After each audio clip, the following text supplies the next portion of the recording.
Sunny Hostin, Meghan McCain, and Anna Navarro. Now. Hello, everybody, and welcome to The View.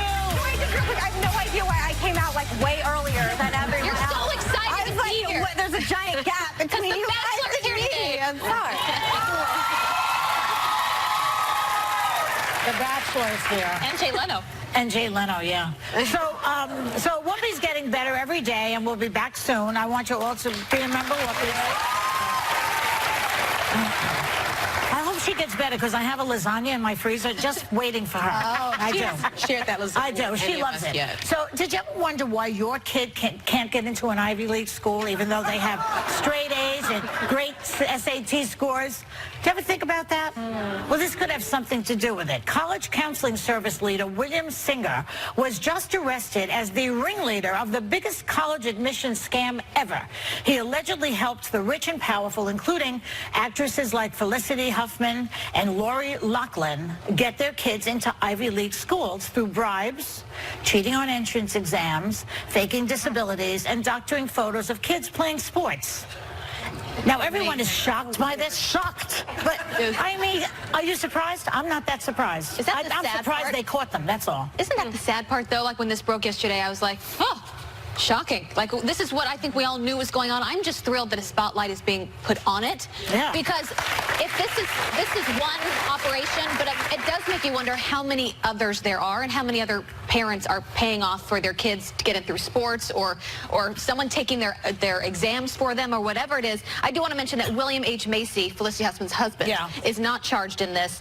But what was also interesting is it wasn't just the parents. There were 9 coaches at elite schools, 2 SAT and ACT exam administrators, 1 exam proctor, a college administrator. So it expands beyond just the parents. They have to work with these schools to get paid in return in some way, which also makes it just even worse. Well, I was shocked. I was shocked to learn that I could have gone to, if my parents had had enough money, I could have gone to school pretending I was a gymnast. Yeah, that was shocking. But Uncle Corbett. Listen, you know, I was a fellow at Harvard at the Institute of Politics a few years ago. Not that I was a student. Even if my parents had $500,000, they still wouldn't have let me in. But there are so many black and brown kids and poor white kids in these schools who are told and made to feel like they don't belong there. There are people who go against affirmative action. They have, filed lawsuits, have said that rich white people are getting, poor them are getting discriminated. And damn it, to know that they are gaming the system this way, and that the ones that don't belong there and don't deserve to be there and are paying to be there are these kids, not those kids, just angered me. I know. No end. You know, that's how I felt too. We were texting each other, and for me, I thought, how mediocre must you be if you have to game a system that disproportionately advantages you anyway? Right. I mean, that's how I was, That's a good one. You must really be mediocre if you have to game that system, because you've got all the advantages of that system anyway. But they don't want them to go to just any school. Yeah, they want them to go to that school. And I think what was also shocking to me... And what you're talking about by advantages are private schools, counselors, tutors, SAT courses. You can pay for the best anyway.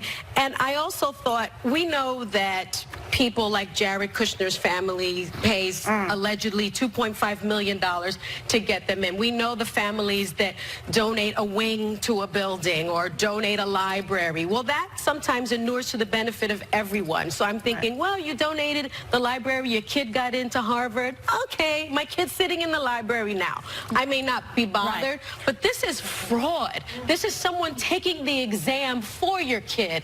This is very, very different. And that sickened me, and the athletic part really sickened me, because you all know, my kid is a 3-sport athlete. I've been the mom that has seen him sitting in the Epsom salt bath all night. I've been the mom that, wakes him up at 4 o'clock in the morning because he's going to swim practice at 5:30 when his friends are still in bed. I've been the mom where, he's got to leave our summer vacation because he's got preseason football. And these parents are superimposing their kids' faces on my kid's face. I mean, Sonny, that's ridiculous. But Sonny, your kid's going to go to Harvard or Princeton, and he's going to finish. These kids are going to go 6 months, and then they're going to get kicked out. Well, I don't know. A lot of those kids have graduated. Well, how did they do that? now? Is somebody writing their papers for 4 years? We don't have that much time left, and I just want to get one thing in really quick. First of all, what you're saying about Harvard, there's actually a huge scandal right now that they were accused of letting in too many Asian students. Google this. Even though they qualified, obviously, for whatever, but they didn't want a disproportionate amount of Asian students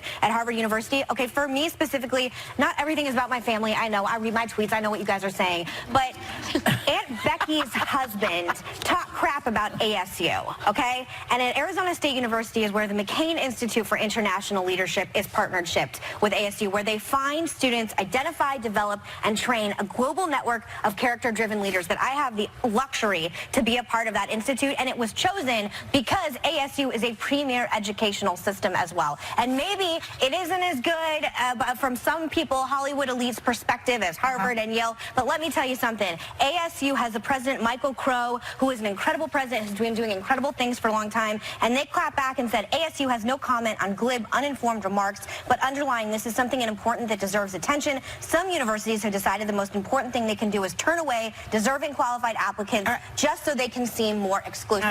So I'm just saying, finally, I'm very proud to have my family's name attached to ASU. It's an incredible, incredible, incredible college, and Aunt Becky's husband, or whatever the hell you are, I have no idea who you were till yesterday, sorry. Your kid probably wouldn't have been good enough to have even gotten into ASU, And I want Becky with the good hair to go to jail. Well, that's the thing. Can I just mention legacy admissions for a second? Not enough Asian students got in. I'm getting it correct. Not enough Asian students were let in by Harvard because they were Asian. Okay, there's such a thing as legacy admissions, which means if your parents went to Brown or Harvard or you know, UP, you can go. But it's interesting because the idea of legacy admissions is racist in nature, and I'll tell you why. It started in the 20s to keep out upwardly mobile immigrants who had started pushing for admission to elite schools. Yeah. And I think that that is a very, very bad system, legacy. Why should your kid get in because you got in? Yeah. Okay. Well, the only thing I will say That's is not when fair. it comes to I didn't have any. I was the first person in my whole family to go to college. In military academies, my family goes back generations at the Naval Academy, and that's service to your country. So I would push back in that part of it because my grandfather, great-grandfather, my brothers, they all served their country. Yeah, but if you don't have the grades, why should you They benefit did have from the grades. that? My brother did, but I don't think there's anything to be ashamed of the fact that my family's legacy is at the Naval Academy. My father's buried there. I'm not talking about your family. I'm talking You said about legacy. I'm talking about the policy of where legacy admissions came from. I'm very proud of my family's legacy at the Naval Academy. And Jews probably out of the colleges. Well, let me say That's what it's about. Yeah, just one quick thing. I gotta go. Should they go to?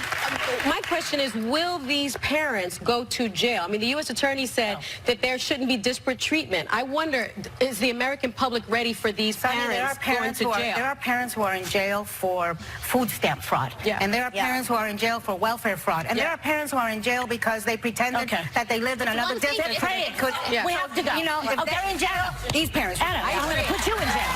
Coming up. I mean, we're going to talk also. There's so much news. Why haven't those Boeing planes been grounded in the United States? That's another question. And we'll talk about that when we come back. And why is Mitt Romney blowing out candles one at a time?